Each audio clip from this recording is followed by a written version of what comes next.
Bonjour à tous et bienvenue sur le podcast En Azure Grave, votre rendez-vous hebdomadaire pour tous les passionnés et professionnels de l'écosystème Azure. Je m'appelle Arnaud Morvillier, je suis architecte solution cloud Azure MVP et fondateur de la société Grouna. Ce nouvel épisode est l'occasion de décrypter ensemble l'actualité de la semaine 38 qui s'étale du 16 au 22 septembre. Mais avant de débuter, place à notre petit jingle. Bienvenue sur le podcast En Azure Grave dans lequel nous décryptons l'actualité du cloud Microsoft Azure semaine par semaine. Pour ne rien rater de nos épisodes, n'oubliez pas de vous abonner. Nous pouvons donc nous plonger dans le sommaire de cet épisode. Nous débuterons avec les articles de la semaine, nous enchaînerons avec des annonces en GA, avec les annonces en preview et nous terminerons par les décommissions. Petit rappel comme d'habitude, tout ce que nous allons aborder est disponible sur les différentes plateformes de Microsoft. Débutons avec un sujet sur la sécurité. D'ailleurs, cela ne vous étonnera pas outre mesure si je vous dis que les métiers de la cybersécurité sont de plus en plus complexes à cause de la multiplication des cyberattaques, des réglementations en constante évolution et d'un manque de professionnels qualifiés. Aujourd'hui, de nombreuses organisations adoptent une approche de sécurité de bout en bout pour mieux se protéger. Cette méthode consiste à unifier l'ensemble des outils de sécurité pour avoir une vision globale et une meilleure gestion des menaces. Prenons l'exemple d'une grande banque européenne, à savoir ING, qui a réussi à améliorer sa sécurité en consolidant ses outils disparates en une seule solution de sécurité de bout en bout, protégeant ainsi mieux ses systèmes et ses 38 millions de clients répartis à travers 40 pays.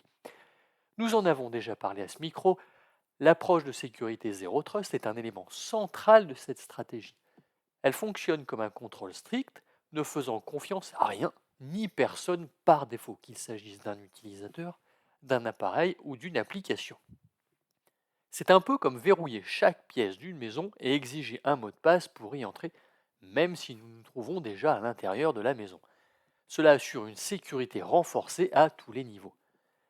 Mais pourquoi est-ce si important ?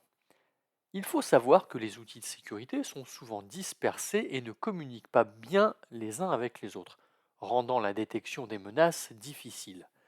En adoptant une approche de bout en bout, les entreprises bénéficient d'une meilleure visibilité et d'une réponse plus efficace aux menaces. Microsoft propose par exemple une solution de sécurité intégrée couvrant tous les aspects de la protection des données à la gestion des appareils. D'ailleurs, cette approche apporte de nombreux avantages comme la réduction de la complexité, l'amélioration de la visibilité et cerise sur le gâteau, elle utilise l'intelligence artificielle pour renforcer la détection et la réponse aux attaques.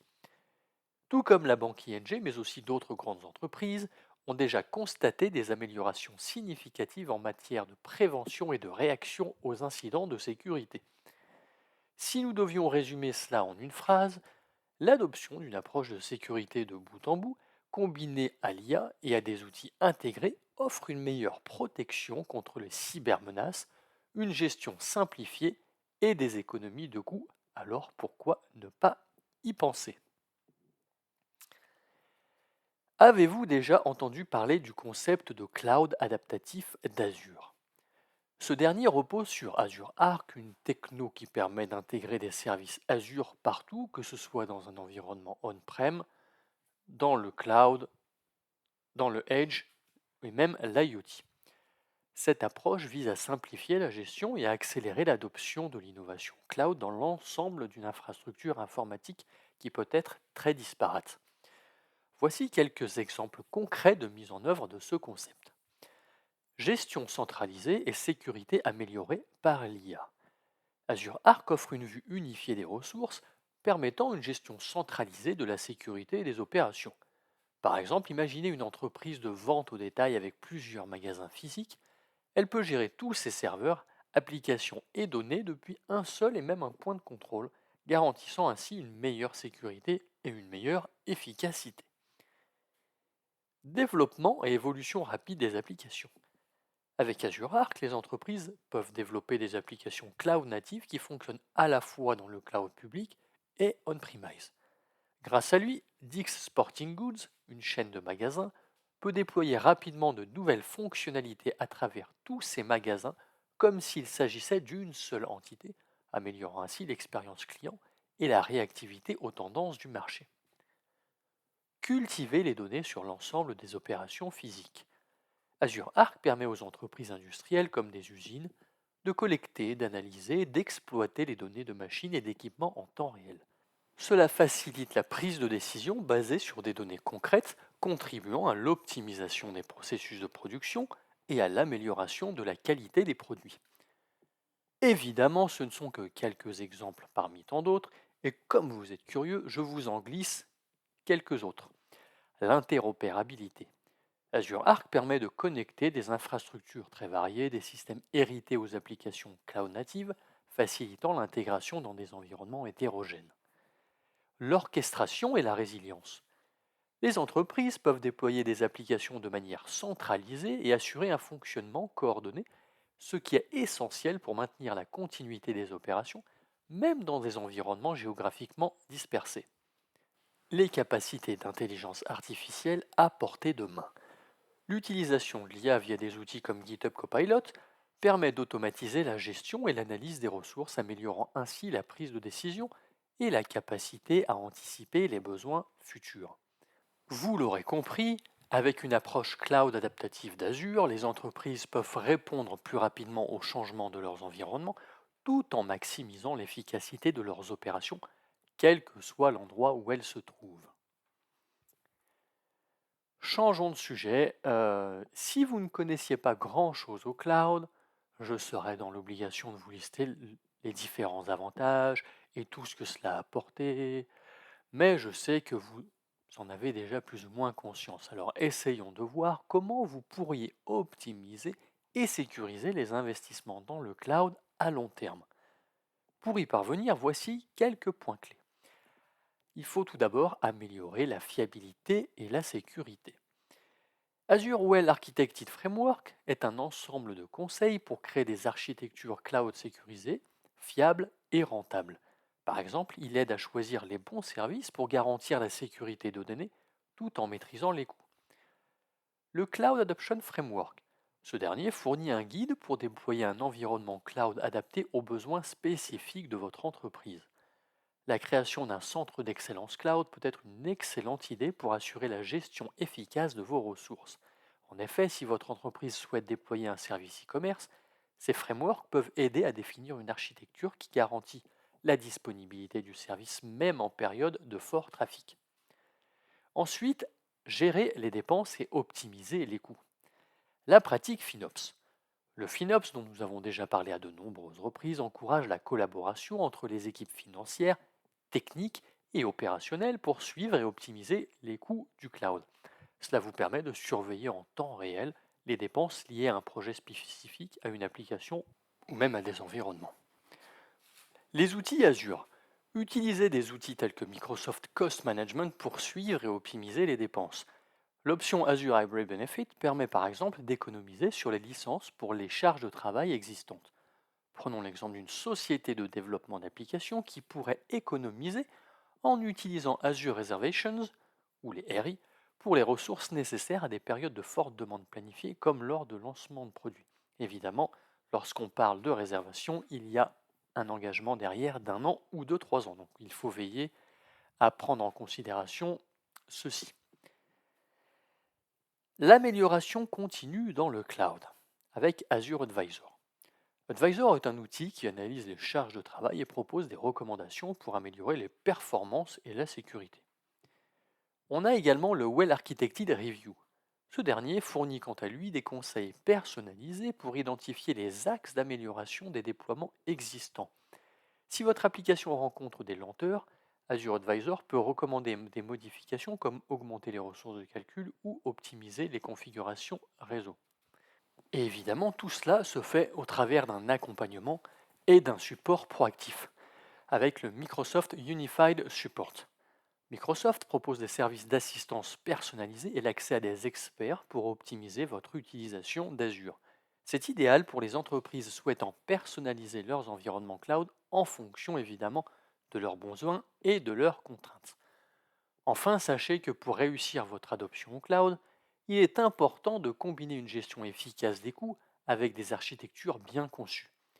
Que vous débutiez avec Azure ou cherchiez à optimiser vos charges de travail existantes, de nombreux outils et concepts peuvent vous accompagner tout au long de votre parcours. Eh bien, nous en avons terminé avec les articles, nous pouvons passer aux annonces en JA. La première concerne le service Azure Virtual Machine avec une fonctionnalité qui offre la possibilité de détacher un disque avec une réplication ZRS en cas d'incident dans la région, plutôt dans la zone où est stocké le disque. En revanche, ici, on parle uniquement de disque de données et pas du disque qui héberge l'OS. Ainsi, vous pourrez rattacher ce disque à une autre VM si besoin. L'idée derrière cette fonctionnalité est de pouvoir continuer à servir votre application ou votre service malgré la défaillance d'une zone, et pour cela, il faut donc avoir une application redondante aux pannes de zone, ce qui implique d'avoir des services déployés, des VM en l'occurrence, dans différentes zones d'une même région. L'équipe produit de Azure Site Recovery propose certains bug fixes pour la réplication d'environnements on-premise vers Azure. Ces bugs concernent le service mobilité ainsi que le template de l'appliance ASR Replication sans avoir de détails précis sur les bugs fixes, pour être très honnête. Alors certains pourraient presque dire que c'est une information qui ne sert à rien, ce qui n'est pas vraiment faux. Retenez juste que des bugs ont été corrigés, donc si vous utilisez ce service, il est important de le mettre à jour.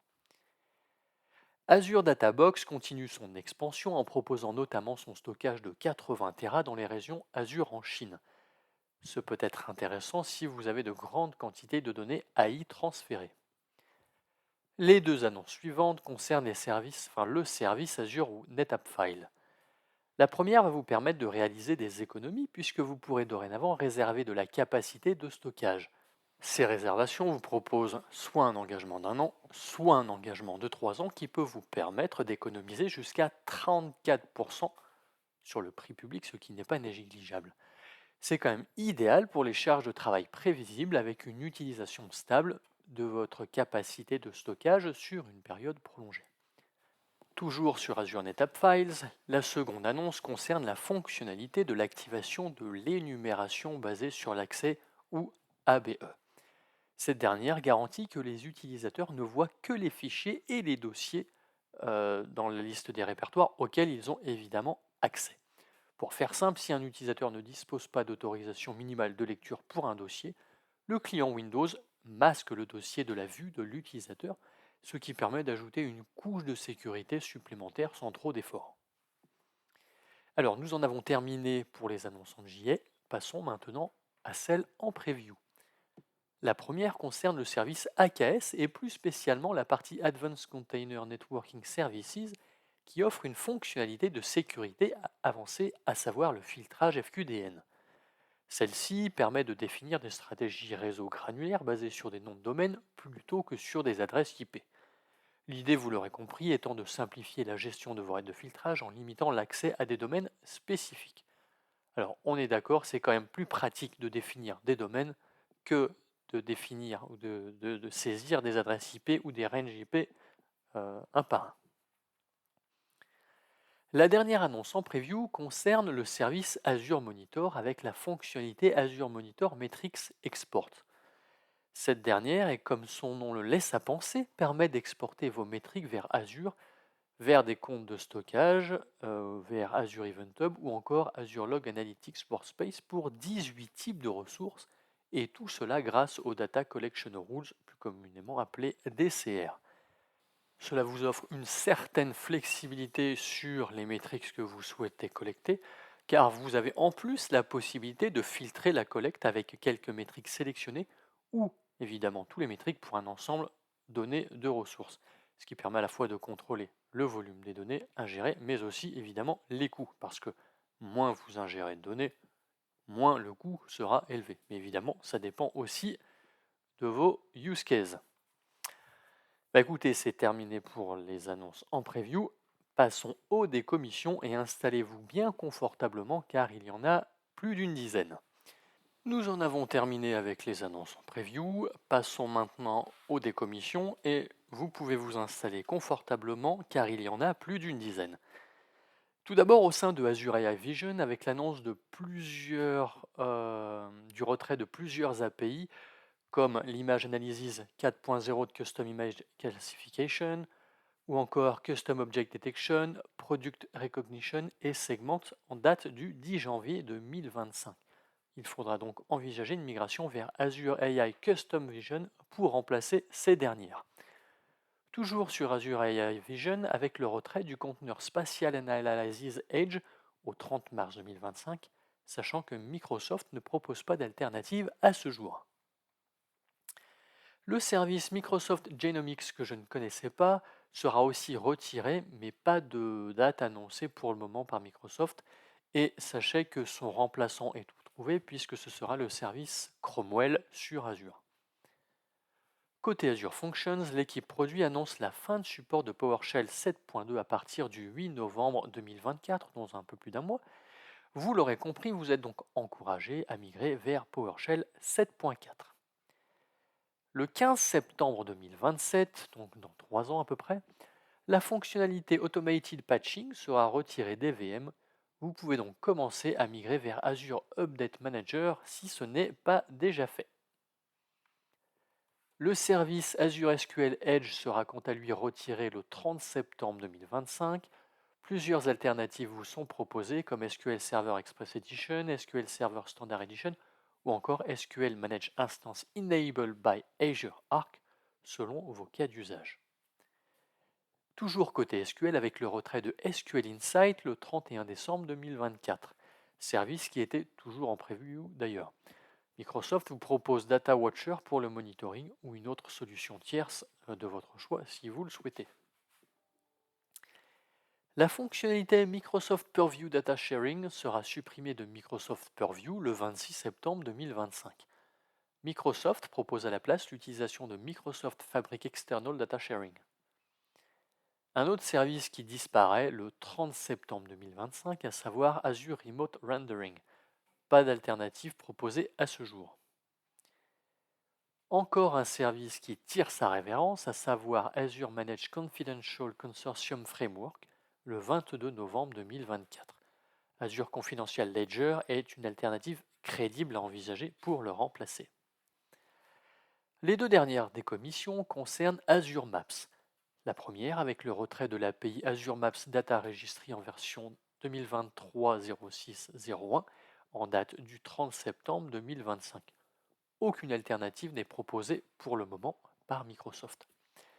Et enfin, toujours le 30 septembre 2025, c'est cette fois-ci le retrait de l'API Azure Maps Creator Service en version 2, ainsi que l'API Azure Maps Creator Service en version 2023-03-01 Preview, qui seront arrêtés. Aucune solution n'est proposée à ce jour par Microsoft pour leur remplacement.